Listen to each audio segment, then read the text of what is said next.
안녕하십니까. 저스트입니다. 자, 오늘은 마스크 대란, 마스크 대란의 근본적인 이유에 대해서 말씀드리겠습니다. 우선 마스크 대란의 근본적인 이유는 정부의 태도입니다. 자, 우선 마스크라는 상품, 이거에 대해서 한번 말씀드리겠습니다. 우선 복잡한 공정이 필요가 없습니다. 원자재 가격 부담이 비교적 적고 대량 생산이 빠르게 가능한 상품이죠. 그리고 최근 들어서 미세먼지 등으로 생산량이 꾸준히 늘어나는 추세였고 고급 제품이 나오긴 했으나 크게 가격 변동이 일어나지 않았음. 자, 이게 고급 제품이 한 2,000원에서 2,500원?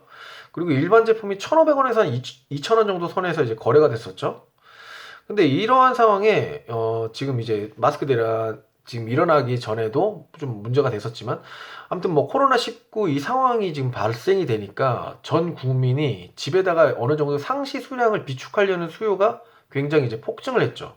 그러니까 당연한 거죠. 지금 뭐 마스크가 혹시 내가 못 구할 수 있으니까 집에다가 어느 정도 비축을 하는 그런 게 어떻게 보면 가장 이제 안전한 방법이니까요. 자, 그리고 수요가 폭증하면 공급이 꾸준해도 가격 상승이 당연한 겁니다. 근데 가격이 상승하면은 생산자는 더 많은 생산을 하기 위해 그 유인이 발생하거든요. 그렇기 때문에 공급량 역시 늘어나죠. 근데 여기서 첫 번째 정부의 실책이 나타납니다. 자, 마스크 수요가 폭증할 거라는 걸 예측을 못했거나 혹은 했더라도 적절한 시장 핸들링을 전혀 하지 못했다는 거죠.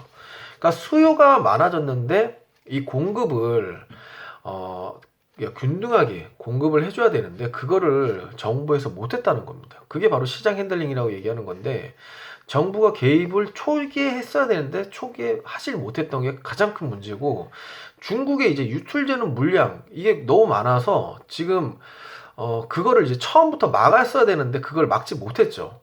그러니까 가격대가 4,000원 이상으로 그러니까 거의 2배 이상으로 가격이 형성되는데도 공급 부족이 지금 계속해서 일어나고 있는 겁니다. 지금 마스크 3장을 사는데 하루 종일 지금 밖에서 줄을 서야 되는 상황이 일어나는 거죠. 이게 지금 말이 되는 겁니까? 자, 우선 이런 상황에서 정부가 직접 이제 마스크 보급을 직접 하겠다고 선언을 했죠. 공무원이랑 군인까지 동원을 해서 공장을 돌리고 감시하기 시작합니다. 자, 그러면 시장 가격은 4,000원 내외로 형성돼 버렸는데 정부에서 이제 800원에 이제 공급을 하라고 이제 얘기를 했습니다. 우선 뭐 만들어 팔면은 이제 기본적으로 2배 이상 이제 뭐 이익을 보는데 뭐 공장주가 이거를 허용을 하겠냐 이겁니다. 800원이라면은 마이너스죠. 기본이 1,500원에서 2,000원이면은 거의 한 2배 정도 손해를 보고 지금 넘기는 거거든요. 그러면 공장주 입장에서는 공장문을 닫아버리거나 아예 라인을 안 돌리거나 물량을 빼서 현금 박치기로 뒤로 그냥 유통을 시키는 거죠. 그러면 이제 또 정부에서 이렇게 또 얘기했죠. 마스크를 가지고 불법 거래하면 처벌한다는 엄포를 놉니다. 그러니까 이제 공장주들이 가지고 있었던 물량들, 이런 것 또한 이제 그나마 이제 풀렸던 물량이라고 얘기하는데 이것도 시장에 마음껏 풀리지 못하는 거죠. 안 그래도 이제 공급자가 가격 방어를 하려고 공급량을 조절하는데 여기에 대놓고 마스크를 풀지 말라고 선언을 해버리는 겁니다. 그러면 이제 가장 큰 문제는 가격 왜곡입니다. 가격 왜곡이 되면은 결국 암시장이 형성이 되고 이러한 기초적인 수요 공급 가격 이론을 또 무시한 강압적인 통제를 들이해서 우선 이제 이게 시장이 혼란스러운 상태가 돼버리는 거죠. 그나마도 뒤늦은 정부 개입이 기름을 부어버린 겁니다.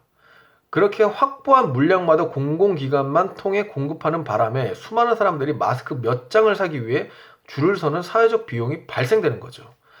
마스크 1억 개를 지금 시장에서 사도 4천억입니다.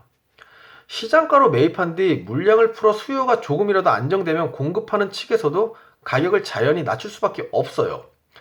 그런데 이런데 돈 쓸 생각은 안 하고 30조 추경을 임대업자, 임대인 보증금 준다고 합니다. 결국 이 판국의 나라돈으로 선거에 이용할 생각을 하는 거죠. 가장 큰 문제입니다, 이게. 자, 그리고 정부에서는 우선적으로 마스크를 통관부터 막은 뒤 우선 중국에 유출되는 거 막아야겠죠.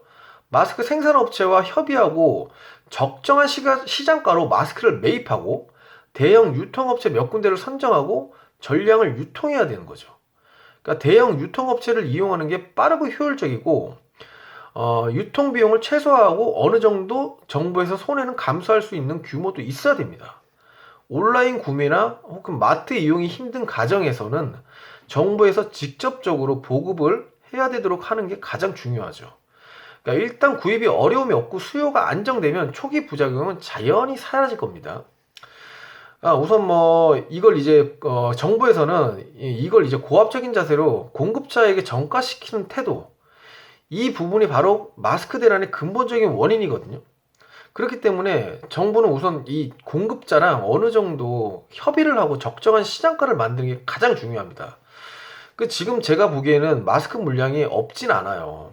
이 물량이 유통을 막는 건 오히려 정부의 고압적인 통제 때문에 어느 정도 유통을 막는 거라고 생각합니다. 그렇기 때문에 마스크 생산업자, 즉 공급자와 협의해서 적정한 시장가로 마스크를 매입한 다음에 정부에서 어느 정도 대형 유통업체 몇 군데를 선정해 갖고 유통해야지 가장 이제 소비자들은 가장 빠르게 가질 수 있는 거죠, 마스크를. 그러니까 어떠한 경우에도 이제 그 비용은 발생합니다. 정부에서 이거를 어느 정도 수용을 해야 되고 이걸 이제 공급자에게 전가시키는 그런 행위는 안 하는 게 좋습니다. 그래야지 공급자도 가지고 있던 물량을 풀기 때문이죠. 그리고 가장 중요한 거는 중국으로 유출되는 우리나라에서 만든 그 마스크, 그리고 지금 현재 중국에 공급하는 거랑 북한에 공급하는 이 마스크들, 이거를 차단을 해야 됩니다.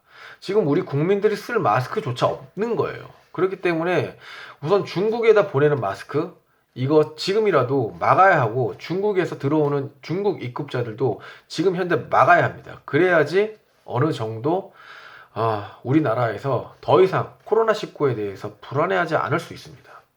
자, 아무튼 오늘은 마스크 대란의 근본적인 이유에 대해서 한번 알아봤습니다. 자, 그러면 구독, 좋아요 한 번씩만 눌러주십시오. 오늘도 하루에 한 가지씩 저스트웨이 저스트였습니다.